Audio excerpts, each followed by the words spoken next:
Hi. The file that refuses to be deleted. I find it, I get rid of it, and it keeps coming back. When in doubt, the camera is always on. Happy Friday, everybody. Friday the 13th. Ooh. I don't believe in any of that nonsense. Anyway, it's good to see you. Light snow coming down outside of our studios. It started snowing here in the Wenatchee Valley about 2:30. Not coming down particularly hard, not sticking to the main roadways or even really the side roadways. In the valley, other locations getting a little bit more snow, and that's causing for some dicey driving conditions around the north central Washington area. Again, here in the Wenatchee Valley, no real problems that we know of anyway, but I do want to get this word out right now. In the Kashmir School District, no morning school today. I think they're only doing K through 6 anyway, that are actually going to classrooms. But that's not going to happen for the morning in the Kashmir School District because of poor roads. Afternoon sessions, we're told, will go on as scheduled, and of course remote learning doesn't change at all in the Kashmir School District. Snowing to beat the band up there in the mountain passes. Chains required right now on I-90. Traction tires required on Blewett and on Stevens. They're going to get just buckets of snow today. Complete pass report coming up. We're going to be in for the snow switching over to rain. Also very windy at times. It's an active weather thing. Now, the deal is it's moving really fast. It's coming and it's going, so it kind of hit the accelerator a little bit. So we'll give you those details, let you know exactly how much snow we're going to expect over the weekend. It ain't much. Sports, preview the Seahawks and the Rams, plus the Huskies.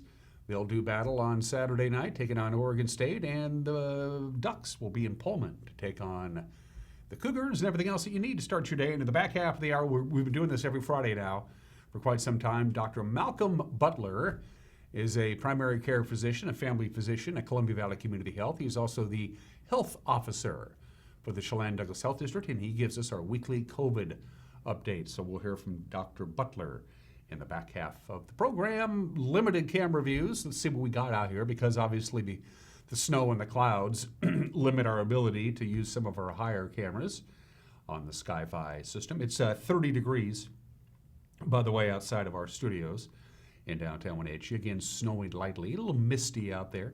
But as you can see, the roadways are pretty much bare and wet. It's hitting the road and dissipating, so you don't have real problems. Again, here in the Wenatchee Valley, other places, that's another story altogether. That's our camera from on top of the Cascadian, pointing to the south, camera number 2.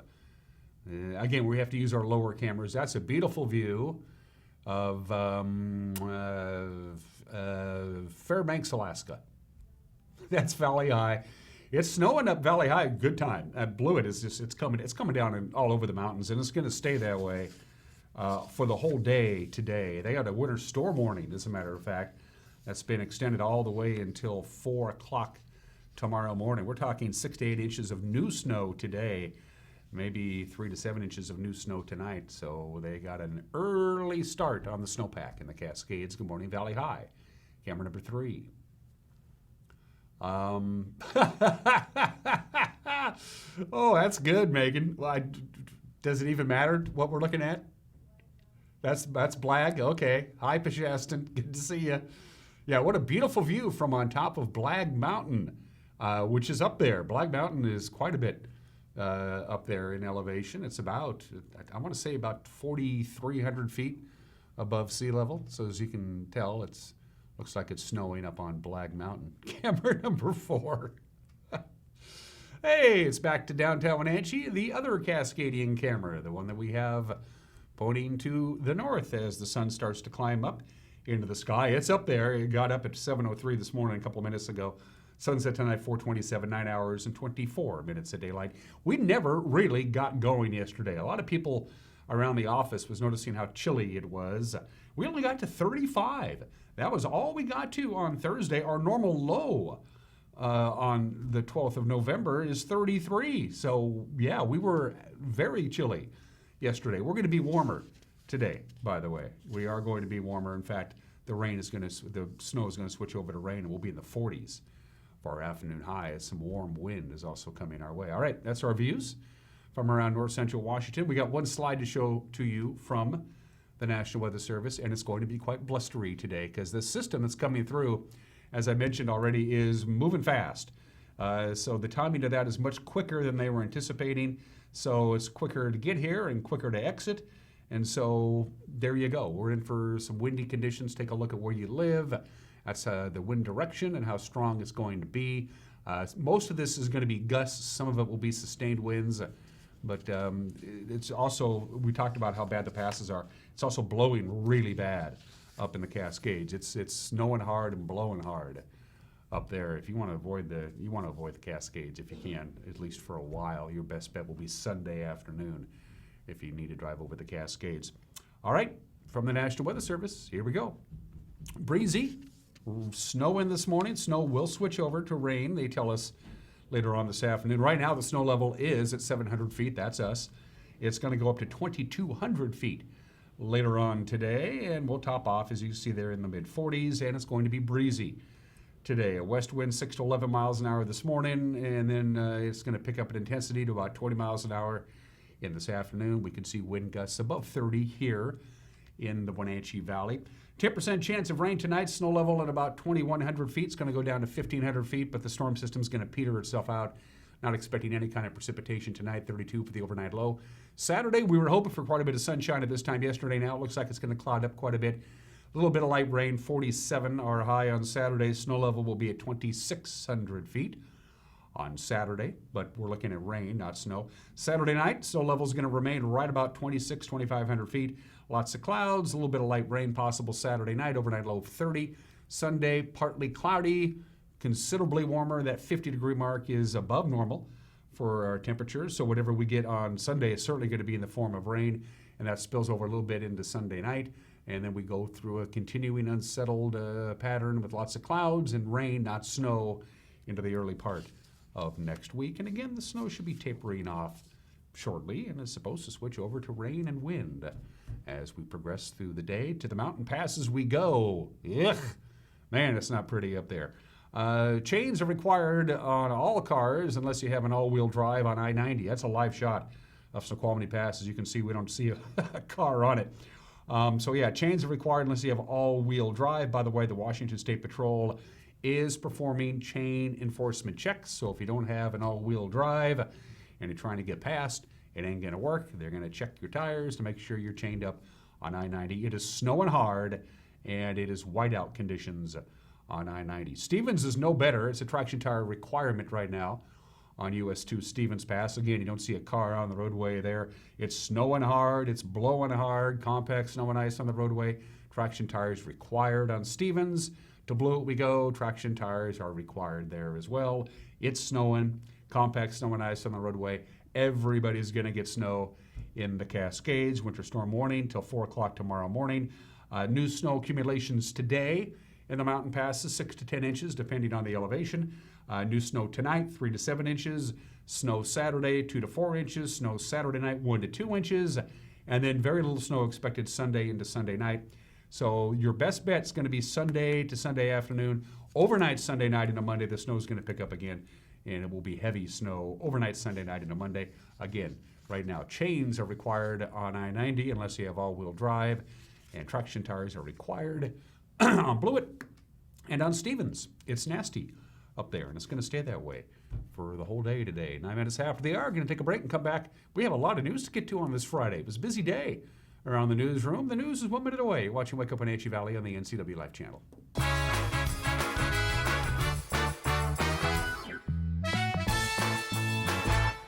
My name is Lacey Haggerty, and I am a nurse midwife with Columbia Valley Community Health. I love all aspects of my job because it is a profession that's very committed to empowering women to make decisions in their health care that feel best for them. It's incredibly valuable to me as a midwife that I get to take care of women throughout their whole lifespan. I hope to see you at a future visit because I know you'll love having midwifery care. Mark your calendars for the first ever Sangster Motors and BNCW Virtual Tour of Homes, November 9th through the 15th, presented by Complete Design and Banner Bank. We have 8 extraordinary homes by some of the most talented builders around. From entry level to the premier custom homes, you'll view innovative ideas, special design features, and one-on-one interviews with the builders. We'll be airing the virtual tour on the NCW Life channel beginning November 16th.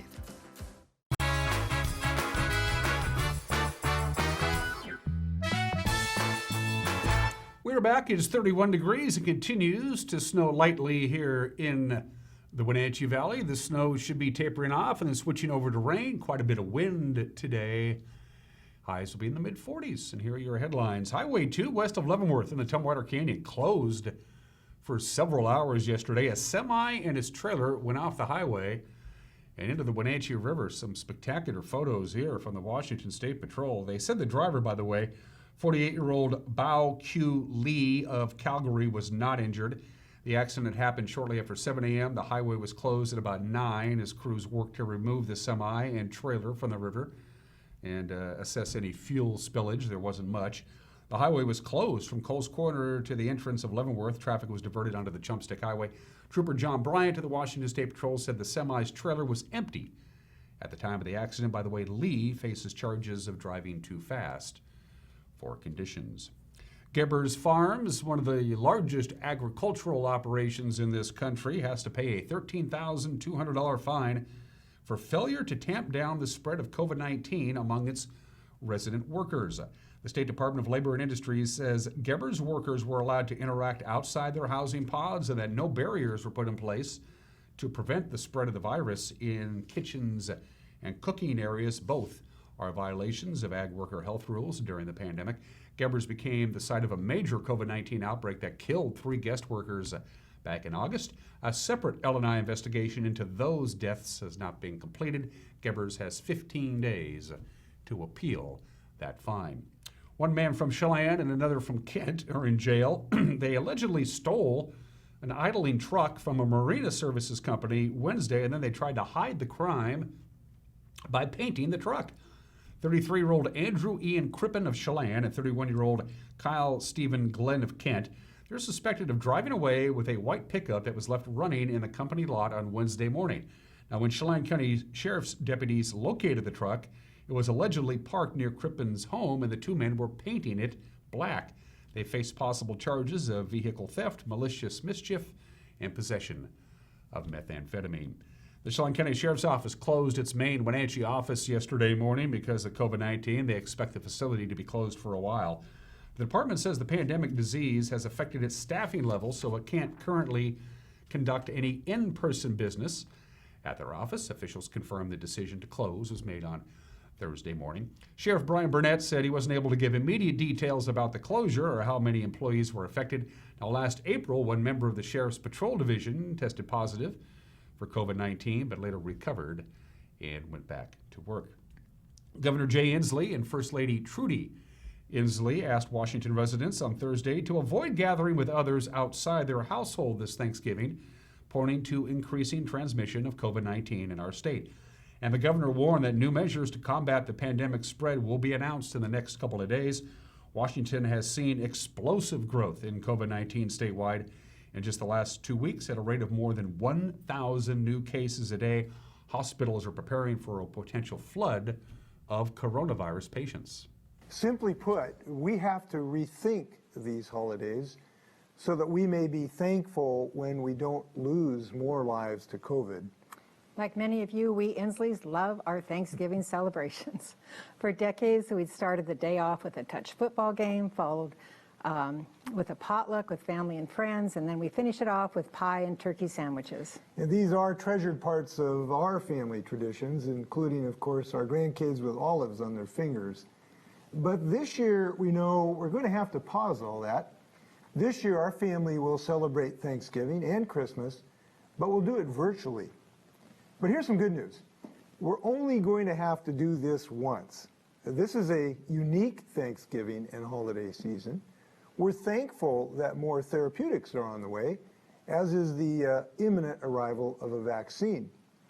And so there is a lot more at our disposal to fight this virus than there was when the pandemic began.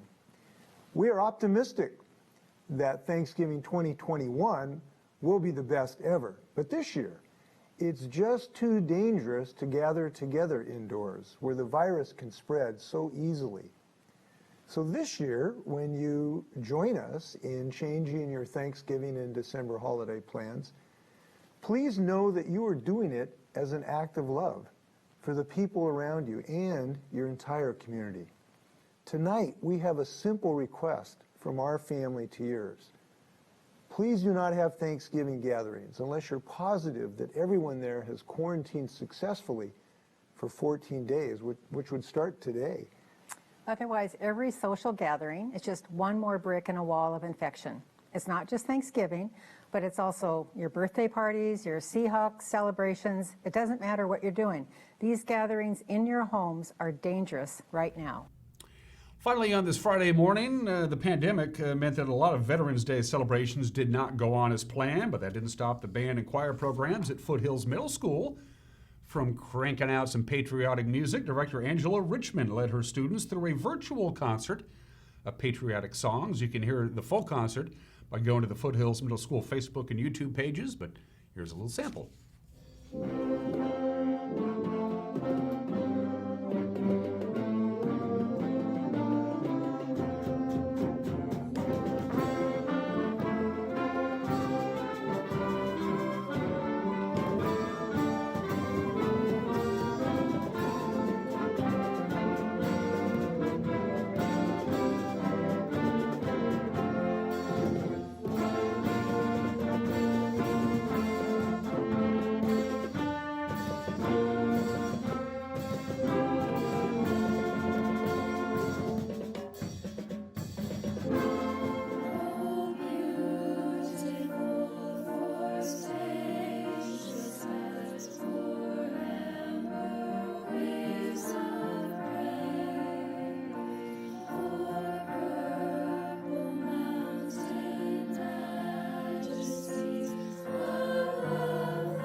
Good stuff from the kids at Foothills Middle School. And again, you go to their Facebook page and you can watch the entire concert. It's good stuff, talented kids. That's the news at 18 minutes after the hour. Grant and Eric and Cal and Uriah and Tucker, if he shows up. The crew will be putting together a newscast for you tonight at 5 o'clock, 6 o'clock, and 10 o'clock. We think it's important that our viewers be informed of what's happening in the Wenatchee Valley in north central Washington. With a preview, here's Grant. Good morning, Dan. Coming up tonight on the NCW Life Evening News, more of the wet stuff and some wind in your Friday north central Washington weather forecast. I'll have the details on that and the forecast for the weekend ahead. And in sports, Eric Granstrom will have comments from head coach Pete Carroll on how the Seahawks will prepare for the Rams this Sunday. That and all the day's news coming up tonight at 5, 6, and 10 on the NCW Life Evening News. We hope to see you then. Dan? Thanks, Grant. We appreciate it. One more quick item I mentioned at the top of the show. Mentioned it again. No morning sessions at the Kashmir School District. No morning sessions, K through 6. Not going physically to class this morning because of poor road conditions. Afternoon sessions, though, are good to go for the Kashmir School District. At the bottom of your screen, all the ways you can get a hold of us via our Facebook page. You can email us directly, or you can use our website if you want. We have a contact icon on that as well. Going to take a break at 20 minutes after the hour. Come back with sports. The obscure holiday, today in history, some celebrity birthdays. Mike Magnotti's Gone with Opinion, and the weekly Better Together video update from Dr. Malcom Butler from the Chelan Douglas Health District. It's all coming up. You're watching Wake Up Wenatchee Valley on the NCW Life channel.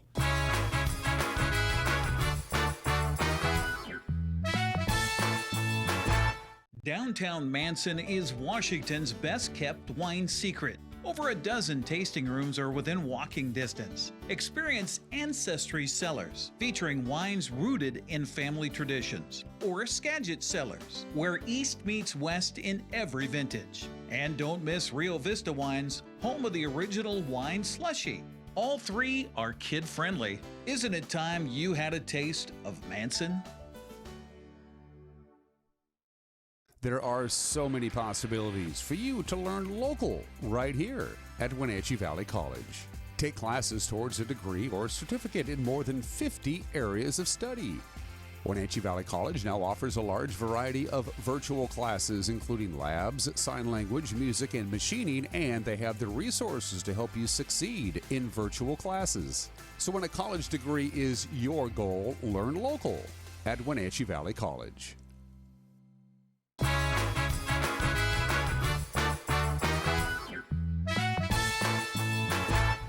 21 minutes after the hour on this Friday, let's talk about sports. A big question mark arose this week during practice. A little worried about Ethan Posick. He, of course, is the Seahawks starting center. He got a concussion, and he's questionable for Sunday's game in L.A. Seattle is coming off a game where Russell Wilson was hit more times than any quarterback in the NFL this season. He was hit 11 times. He was sacked 5 times. Offensive coordinator Brian Schottenheimer said there's no doubt the offensive line has been challenged to do better. But we need to be better. We weren't good enough as an entire unit, myself, against Buffalo, against Arizona. But traditionally we have been. And so it's nothing that we're overly concerned about. You look at the hits last week on Russ, and there was a handful where they brought too many guys. There were some signals that we missed. A couple times, again, we didn't communicate. We had the right adjustment on, and we didn't communicate it. So it really comes down to a lot of things. If Ethan doesn't play, Kyle Fuller's a guy that, we've got a lot of confidence in. I thought he had an unbelievable training camp, probably one of the most improved players that we had. So if he has to go and answer the call, we don't have any question he'll play well. Yeah, it could be Kyle Fuller in his third year, starting at center on Sunday. He has never started an NFL game in his 3-year career, and they'll be going up against one of the best defensive players in the entire league, Aaron Donald. Left tackle Dwayne Brown says, bring it on. I got, a lot of respect in the world for him. I think he's the best in the game, and the best, defensive lineman that I face. He has a unique combination of quickness, speed, power, great instincts, a lot of moves. Just a great feel for the game, So, somebody you have to game plan for. You have to be aware of where he is. Stay true to your technique, not try to do too much or get too overly aggressive, and just battle. When I came to this division, going against him twice a year, it just raises your antennas up, every week, So I enjoy the challenge. We're looking forward to it, and just got to go out there and fight. Seattle has a high-powered offense, and hopefully it'll show up on Sunday. Seahawks lead the NFL in scoring. They're third in rushing, and the big key, of course, has been a combination of Russell Wilson to DK Metcalf. DK Metcalf second in the league in receiving yards. He has 789.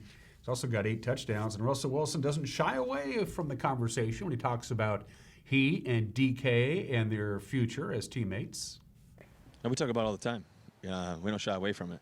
We talk about it almost every day, what it looks like, what it takes, and all off season. That's what we've been striving for. I think anytime you want to be great in anything, anytime you want to be the best in the world at something, anytime that you have a vision, I think you have to communicate that vision. I think you have to have a plan for that vision, and then ultimately I think you have to go execute the vision. And I think that's what we're in the process of trying to do. And so we're just at the beginning stages of it all. There's a lot of great players that have played, and it's great to have such a great player in DK, but also the kind of character of guy that he is, and just who he is as a person. He's one of my best friends, and we want to be great together. Defense should get some help this week. Yeah, that's right. Damon Snacks Harrison should finally get some playing time. He joined the Seahawks practice squad 4 weeks ago. Harrison said, hey, he's happy to get out of the house, and he and his wife and their 7 kids moving cross country from Detroit to Seattle. When he was asked, how do you handle that? Snacks said, hey, my wife took care of that. It's my wife, man. She's a superstar, man. She's a real life superhero. You know, after being in a home with, you know, that many kids for that long, you know, I'm at work most of the day, and, you know, to come home and, you know, I hear my wife talk about her day, how tough it's been, and, you know, in my line of work, I'm like, okay, that's not tough. You know, I don't know until I had to do it myself, and oh my goodness, man, that's tougher than anything I've ever done in my life. So, you know, hats off to her. She's the one that makes it happen. She's making it happen right now, actually. So, you know, it's all on her. I got to give it all to her. Harrison and the rest of the Seahawks fly to L.A. today, getting ready for Sunday's game, 1:25 kickoff. Check local listings, or you can watch it on Fox. Your choice. Cougars are off to a 1-0 start. Of course, they knocked off Oregon State and Corvallis last weekend. Cougars now welcome number 11 Oregon into Martin Stadium, covered in snow right now. The radio voice of the Cougars is Matt Chazanow, and he hosts a weekly coaches show with Nick Rolovich. And they opened the show this week talking about the play of Pac-12 Freshman of the Week, Jaden DeLaura. I think they obviously is good enough to win that award. I think there's a lot of things we can clean up and get better at and be more accurate downfield and be on time on some throws. But for the most part, I thought everyone got a chance to see how, you know, he belongs on the football field. I think he has fun playing. I think he was very competent, but, you know, with some confidence. I think he did a lot of good things in the box as far as directing the offensive line and changing protections and some very veteran stuff. So that's a nice job by Coach Stutz getting him ready to go. Was that your expectation, and is that what you thought would happen in sending the true freshman out there, and how it all went with practice and leading up to it? I don't know. I braced myself for a few more freshman mistakes, I think. But you know, some of the things he put on film as far as ball security, I think those are things people are going to start keying on and seeing if they can swipe at the ball. So those are things we've worked on this week. Cougs and Ducks kick off at 4 o'clock at Martin Stadium in Pullman. The forecast calls for a high of 39 degrees and rain showers. You can watch the game on Fox. The Huskies still confident that their game against Oregon State will take place despite a positive COVID test on a Beaver player. The player and 3 others are in quarantine. Saturday night's kickoff isn't until 8 o'clock between the 0-1 Beavers and the Huskies, who haven't played a game yet. Last weekend's game against Cal was canceled. The game will be broadcast on FS1. And speaking of broadcasts, here's our schedule. We got high school football tonight, a great Caribou Trail League matchup between Kashmir and Omak from last year. That's tonight at 6:30. Tomorrow, it's Eastmont and Moses Lake volleyball at 2, followed by the Jerry Bershauer Memorial 100 at Wenatchee Valley Super Oval at 6 on Sunday. Wenatchee Wild doubleheader against Penticton. You can watch it at 2 and at 7. And those are just some of the games that people are playing on this Friday the 13th. Of course, Friday the 13th is 13 has been an unlucky number since like the Last Supper. It was Jesus and the 12 disciples, so 13 at the dinner table, that was always considered bad luck. How Friday got a bum rap is beyond me, but it has been since ancient times. Sailors would never start a new journey on a Friday for reasons unknown. They don't have a 13th floor on some skyscrapers. If you, before we get to the obscure holiday, if you are afraid of the number 13, you suffer from triskaidekaphobia. If you have a fear of Fridays, you suffer from paraskividacatrovophobia. And if you specifically are afraid of Friday the 13th, you have frigatriskaidekaphobia. Just stay in bed. All right, on to the obscure holiday. It's Sadie Hawkins Day. It's the day to flip the roles, ladies. It's a uniquely American holiday. It encourages women to take charge of their lives and ask a guy out for once. It all goes back to the cartoon Little Abner in Little Old Dogpatch, USA. The lead character, his daughter is unmarried and nobody has asked her to go out. And so he creates Sadie Hawkins Day in honor of his daughter so she could go out and chase men. And it became extremely popular in colleges and high schools, and it kind of caught fire from there. So women, be assertive in your love life and take the plunge and ask a guy out if you've always wanted to, in case he's just not doing it. Happy Sadie Hawkins Day. Why it's November 13th, I don't know. I did some research and nobody seems to know why. All right, today in history. Mount Rainier, there she is, 177 years ago, November 13th, 1843, Mount Rainier erupted. A little bitty one, tiny little eruption. Just a friendly reminder, though, it's a volcano. And look at the people who live in Ording, and Enumclaw, and Kent, and Auburn, and Puyallup, and Sumner, and Renton. That baby blows like Mount St. Helens blew 40 years ago. You're gone. That's it. Just a friendly reminder, Mount Rainier, it's a slumbering giant.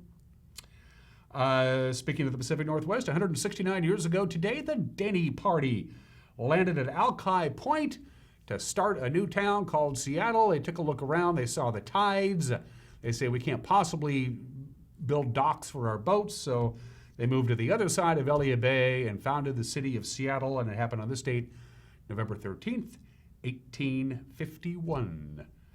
The Denny Party landed in Seattle. Happy 93rd birthday to the Holland Tunnel, which opened its to traffic.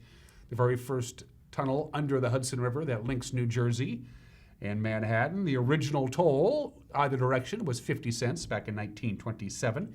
It now costs $16 to go from New Jersey to New York City. It doesn't cost anything to go from New York City to New Jersey. 64 years ago today, the Montgomery bus boycott, one of the early iconic moments of the civil rights movement, came to an end because the Supreme Court said, hey, Alabama, you can't have segregated buses. They say it violates the 14th Amendment to the Constitution, and so the Montgomery bus boycott came to an end, and they won in court. Took Alabama a little while to get their act together. 38 years ago today, the Vietnam Veterans Memorial was dedicated in Washington, D.C., a huge, huge march to the site by thousands of Vietnam War veterans. It's a very sobering reminder of the sacrifices that over 58,000 men and women gave in the Vietnam War. Not every Vietnam War American casualty's name is on the wall. They needed permission from their family or survivors to put the name on the wall, and some family members said, no, thank you. But if you ever go to Washington, D.C., you got to visit that. Let's do some birthdays. Poor Edwin Booth was considered the greatest American actor of the 19th century. Then his idiot brother, John Wilkes, shot the president dead. And for the rest of his life, Edwin Booth was known as the guy whose brother shot the president. Edwin Booth, considered one of the finest actors in the history of this country, was born in the state in 1833. Ironically enough, Edwin Booth saved the life of Robert Todd Lincoln, the only son of the president, the only child of the president to grow into adulthood. In 1865, Robert Todd Lincoln fell between a train platform and the train. He fell in that little gap, and before the train could crush Robert Todd Lincoln to death, Edwin Booth pulled him to safety. How's that for irony? Louis Brandeis, the people's lawyer, the first Jewish member ever to sit on the United States Supreme Court, when he was nominated by Woodrow Wilson in 1916. Boy, the anti-Semitic crowd in the United States Senate had a field day. Can't be having that. Louis Brandeis, you should read his works. This is phenomenal. He was an Associate Justice on the United States Supreme Court from 1916 to 1939. Fear of serious injury cannot alone justify the suppression of free speech and assembly. Men feared witches, men burnt women. It is the function of free speech to free men from bondage of irrational fears. Louis Brandeis, born in 1856. And as you all know, I love professional cyclists from Estonia. I follow them on a regular basis. If you're a watcher of this program, you know that. So we want to wish Callie Crit a happy birthday today, my favorite bicyclist from Estonia. Going to take a break. Mike McDonough's Gun of the Opinion, and then it's our weekly update with Dr. Malcom Butler from the Chelan Douglas Health District. Pretty sobering numbers on COVID-19. It's coming up. You're watching Wake Up Wenatchee Valley on the NCW Life channel.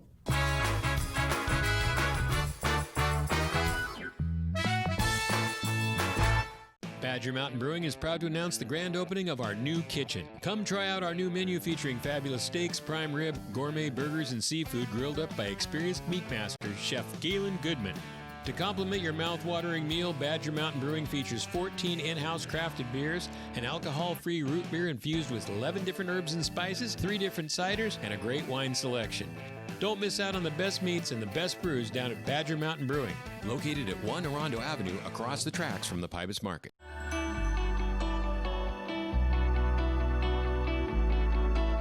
Hello, North Central Washington. I'm Dave Tosh, Executive Director, Wenatchee Valley Senior Activity Center, and I'm excited to announce a new variety show entitled Vibrant Living, brought to you by the Senior Center. And I think you'll find it educational, informative, and a lot of fun. Join us in early November for the new program, Vibrant Living.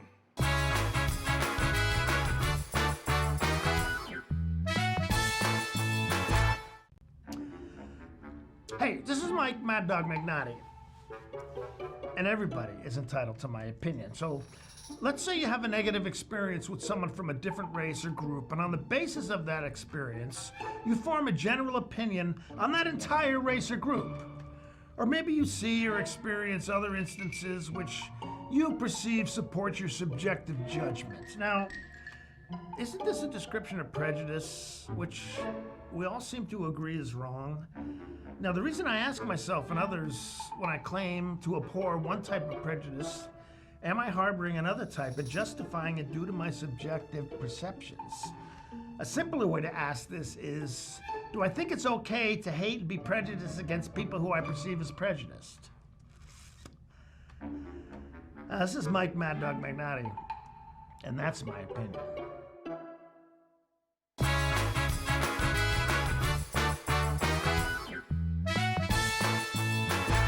Contractors, furniture makers, and weekend do-it-yourselfers around North Central Washington will tell you that Lombard's Hardwood Supply is the place to get what you need. Lombard's full millwork shop can handle jobs large or small. Lombard's has a full line of interior and exterior doors available, as well as custom barn doors. From alderwood to zebrawood and everything in between, it's Lombard's Hardwood Supply on School Street in Sunny Slope. Like us on Facebook and check out our monthly special. It became painfully clear that it was time for a new hot water heater.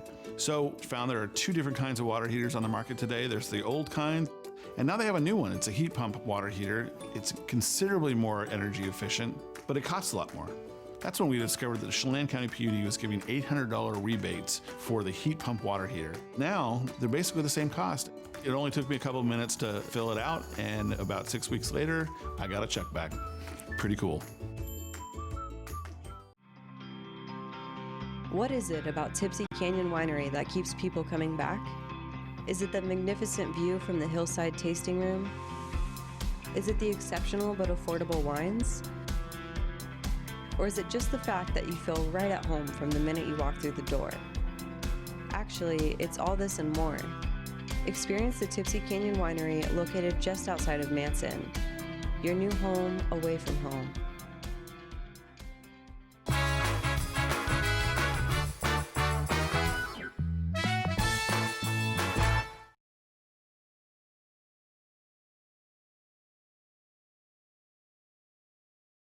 Hi, everybody. Dr. Malcom Butler. I am a family medicine physician at Columbia Valley Community Health, and I am also currently the health officer for Chelan and Douglas counties. Thanks for spending the time with me today. We're going to go through just a few slides because there's some pretty dramatic changes that have happened in the last week. And then I'm going to talk a little bit about Thanksgiving and then finally answer a few more of your questions. So let's get started. Okay, so here are some slides for today. What I want to report is an absolutely dramatic increase in the case counts that we're seeing in the last week or two. Right now, the numbers are the worst they have ever been. They are worse than they were back at the end of July and August. So on this graph, you can see how high it got, then it went down in sort of September, October range, and then finally it's climbed all the way back up, and you can see how rapidly it's going up. Today, we're way up here. So it has gotten very bad very quickly. So this is actually looking, this is like I zoomed in on that last graph and changed it around just a little bit, but you can see the dramatic increase. This is our incidence per 100,000 per 14 days. We bottomed out right down here at the beginning of October.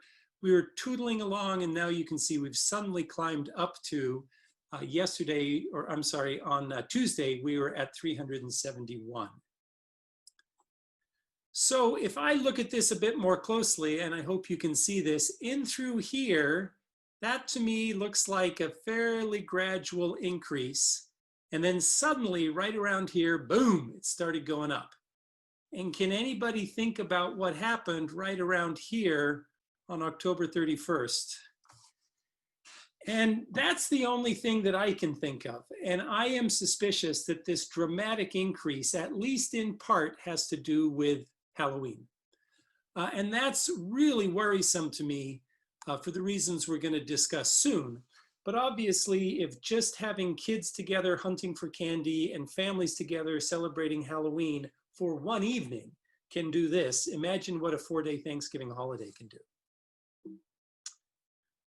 All right. This is then our testing. Just briefly, a lot of people seem very interested in our testing. You can see in the last week, we did test more than we had in the prior week, but our case count was much higher. We're up to 11%. And this is in contrast to here 2 weeks ago. And if you look at this, we've done 30% more tests than we did 2 weeks ago, but we've had 80% more positives.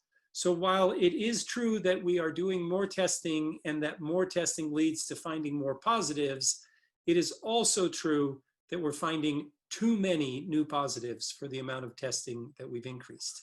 So this is real. This then is looking at hospitals quickly. This is how full the hospitals are in our region. And you can see now, in contrast to previously, it's beginning to trend up. And my concern is that after Thanksgiving, after Christmas, and after New Year's, things are really going to be ugly. So those are the end of my quick slides. The conclusion, COVID is as bad now as it has ever been right now, today. So I need you all to stay home as much as you possibly can. I need you to wear your mask, stay 6 feet apart, and wash your hands at least 100 times a day. 98, 102, right around 100 times a day would be great. And then you need to be planning Thanksgiving with just your household or your pod. We'll talk more about that. So as I mentioned, I have some thoughts specifically about Thanksgiving and about what that means and how we should be thinking about it. First of all, I want to point out that I absolutely am missing time with my family. I am missing normal things in my life like holidays. I am missing getting out of my house and doing things. I have horrible cabin fever right now. I'm really sick and tired of COVID and all that it's done to limiting my life and the way I enjoy my time here. So I know that everybody else is feeling the same way. So I'm sympathetic to how hard what I'm going to ask you to do is. Thanksgiving 2020 cannot be the same as any other Thanksgiving in our lifetime. Thanksgiving 2020 needs to be unique. And unique doesn't need to mean bad, right? Just like graduation, high school graduation this year was absolutely unique. The class of 2020 is going to talk about their graduation forever. And Thanksgiving this year needs to be the same. It needs to be different. And the reason for that is that there is no safe way to share Thanksgiving dinner with people outside of your household or your pod, you know, the group of people who you are hunkered down with. I'll say that again, there is no safe way. There are safer and riskier, but there is no absolutely safe way to share a dinner with people from outside of your household. So I need you to remember that this virus is the perfect virus for infecting humans because it attacks us when we are most human, when we are being most human. So when we do things like be close to other people, be intimate with other people, break bread, eat with other people, sing and laugh and carry on and have a glass of wine and get a little bit rowdy with other people, that is when the virus is going to tag us. Again, it's almost as if you could have planned a perfect virus, you would set holidays right in front of it, and it's taking full advantage of these holidays and how we spend them. So what that means is if you are sharing food and drink and laughing and carrying on with other people from outside your household, if any of them are infected and infectious and have no symptoms, so they don't know about it, you will catch the virus. So again, I think we can do this differently. And what I want to suggest is eat dinner with the folks in your household or your pod, have a good time with them, and then plan some outdoor time with your families. Meet at the park, go for a walk, reflect on how difficult it's been this year, take in the beautiful day and the colors of the fall, be grateful for what we have. The only thing that has to change is that time we usually spend eating and drinking together inside our homes for Thanksgiving dinner. So those are my thoughts about Thanksgiving. Let me move on now to some questions that have come in. And the first one actually is, my family and I are planning to do a potluck this Thanksgiving. Can COVID-19 spread through food? So again, I just told you it ain't safe. If you're going to do a potluck anyway, and if you're not worried too much about what I just told you, the answer is yes. COVID can pass through food. So if you imagine you cooked up the pumpkin pie the day before, and you pulled it out and you're getting ready and you are breathing over it or coughing over it, those droplets, if you are infectious, will land on that pumpkin pie and they can spread to anybody else who is eating it.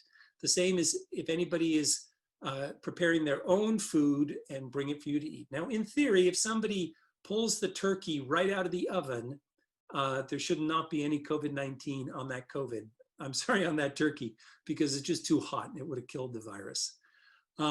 No double dipping for sure, okay? But again, really no safe way, and I'm encouraging you not to potluck this year. Let's see. Second question. Early on, there was a heavy emphasis on cleaning surfaces to stop the spread. All you hear about now is masks. Did the surface spread turn out to be not a big deal? And that's a great observation. And the answer is yes, that's right. Early on, we thought that COVID was going to behave like influenza. And influenza is all about surfaces and cleaning surfaces. So our initial instructions were based on an understanding of prior pandemics, which had involved influenza. Turns out COVID is very different. And about 80% of the time, COVID is transmitted through the air. And that's typically through droplets. And sometimes those droplets, if they're big enough, can be spit out or coughed out of your mouth. They could land on a keyboard or on a doorknob.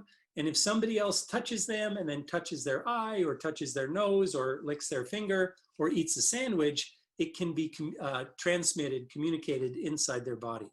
So cleaning surfaces is still important.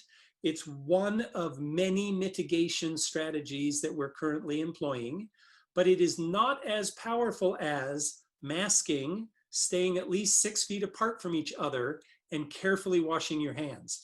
Because if you think about it, almost always getting the virus from a surface into your body is going to involve your hands. So as long as you're washing your hands 100 times a day, that itself is even more powerful than worrying about cleaning the surfaces. So interesting question, thank you. Next question is, activities that usually help kids and teens stay active and manage stress are not available this fall and winter. Many parents are noticing that their kids are struggling. What resources does our community have to help children and teens struggling with mental health challenges? And that's a great question. I mean, what I would say overall is that kids are remarkably resilient, and kids are going to pick up on our behavior, on their parents' behavior. And if we are putting on our best face, and if it looks like we're doing okay, that's going to make them more resilient, and they're going to think things are okay. If we are being stressed, acting stressed, looking concerned, that's going to make our kids also feel more concerned and worried. And they won't even know why. They just know there's concern in the household, and so they're going to start acting differently. So overall, kids are going to do great, but that said, certainly there are some situations and some homes in which kids are going to be struggling. So I reached out to Megan Kapler, who is our behavioral health director, and she sent me the following things that I'm going to read to you because I think they're great. So first, take a personal approach as much as you are able.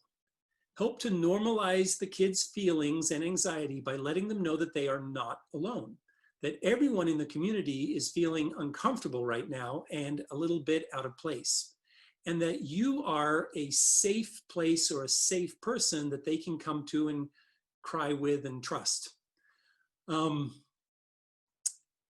Schedule regular brief check-ins with the person you're concerned about and follow through with them, making sure that things happen. So you could check in person. How you doing today? Did you do those things we talked about? Or you could do it virtually. And the check-ins don't have to be heavy. They can be fun, lighthearted, just checking in so that the kids know that you are aware and you're there to support them. Help them learn how to monitor what they feed their brains. And this is a very interesting point. What are the kids feeding their brains? And Megan is really referring to screen time, right? So they may not realize that the content of their devices, certain movies, news, TV shows, YouTube, and so on, might actually be making them feel worse. And I know in our house, we basically have a rule that we're watching romantic comedies and that's it. There is like no time for news at our house because it's just too distressing. Help them figure out what content stresses them out by making a simple chart to rate their anxiety or stress before and after consuming or having screen time. And then make a plan to avoid things that might be making the kids feel worse. And then, as I mentioned before, pay attention to your own emotions and body. Apply the above suggestions to yourself, set an example, and make sure you have your own safe place or person with whom you are connecting and with whom you are sharing your concern and from whom you are getting your support. So I think those are great suggestions, and thanks and respect to Megan Kapler. And then finally, you know, if you are worried, if you are actually quite concerned about somebody, remember that the healthcare system is open. We are accepting all kinds of patients, and especially our behaviorists right now have figured out how to conquer COVID through telehealth.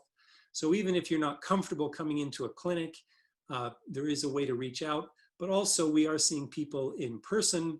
So remember Columbia Valley Community Health, Confluence Health, Catholic Charities, Children's Home Society, SAGE, all of us have really good resources right now. So reach out and we're here to help and we're happy to help. All right, here's the last question. What is the plan for keeping our students safe as the numbers continue to rise? When do we need to close schools again to get our numbers down and keep our communities safe? And I think that is a question that is on the mind of many parents right now. It's probably on the mind of a lot of teachers also. So as we reopened classrooms, we built in safeguards to recognize as soon as things might be becoming unsafe inside of classrooms. So the first thing we did was we implemented a whole bunch of safety strategies. Again, we call those mitigation strategies.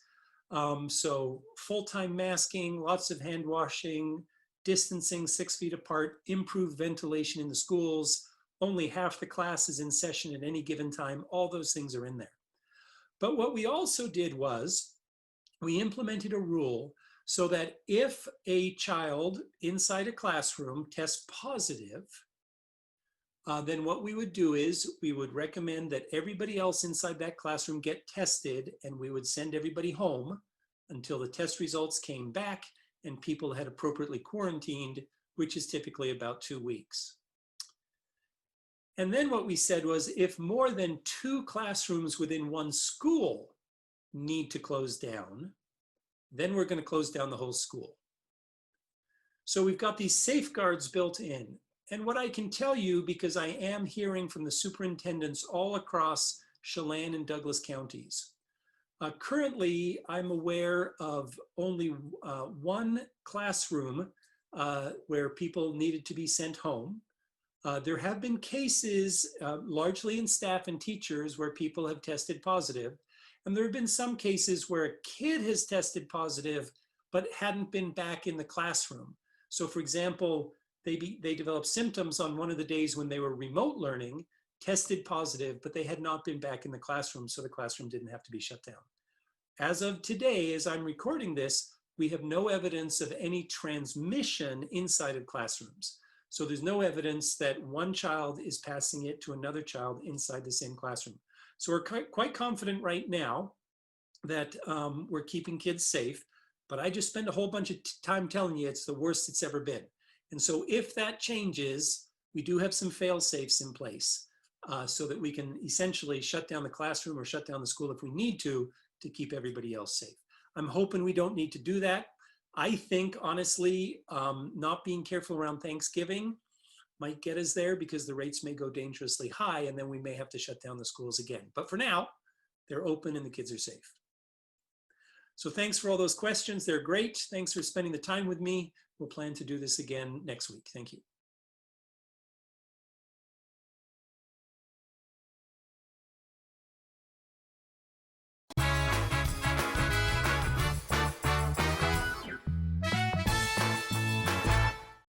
When you think of Doghouse Motorsports, you might think of motorcycles, but there's a lot more in this house. How about Honda power equipment? From snowblowers to lawnmowers to generators and even water pumps, Honda is the brand that sets the standards. Perhaps you need an ATV or UTV. The Doghouse has the largest selection anywhere. Did we mention watercraft and snowmobiles? And of course, we have motorcycles too. Back it up with terrific customer service and you have Wenatchee's best motorsports store 5 years running. Isn't it time for you to be in the Doghouse? Businesses and individuals have trusted the experienced professionals at Financial Alternatives for their retirement and investment needs for 40 years. They offer a broad range of investments, annuities, and insurance solutions for people and businesses throughout Washington. Financial Alternatives will assist you in making informed decisions for your future. Call Financial Alternatives today and meet with their advisors.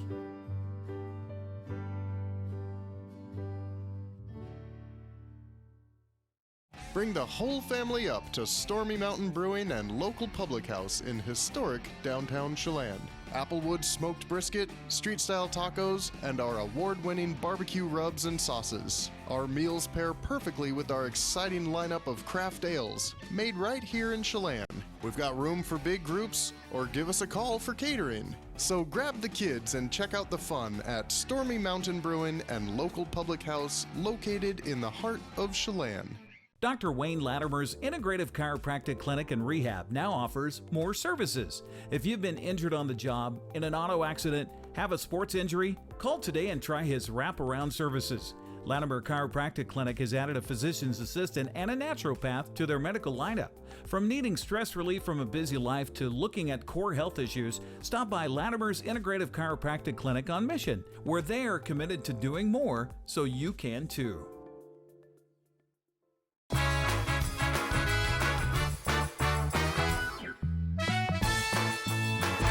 And we are back. One more look at your weather forecast on what's been a snowy start to the weekend, but it's going to dissipate. It's going to head on out of here. The system is moving really fast. So what we're really going to be dealing with for most of the day today is breezy conditions and a bit on the rainy side as the snow level will be climbing up from the valley floor to above 2,000 feet later on today, high of 45. Slight chance of some light snow tonight. Don't bet on it. It's going to be breezy this afternoon. Breezy tonight. Should be fairly dry on Saturday and Sunday with a little bit of light rain on Saturday night. Snow level is going to be above the valley floor, so we should be okay. And again, the snow that's coming down right now should be tapering off and then switching over to rain in the not too distant future. Real quick on the mountain passes, it is chains across the board on the big three. I-90, Blewett, and Stevens Pass. Chains are required on all of those three passes. It's snowing hard and will be snowing hard in the Cascades all day long and into the night. That's it for us. Have a great weekend. We'll see you Monday. Bye-bye.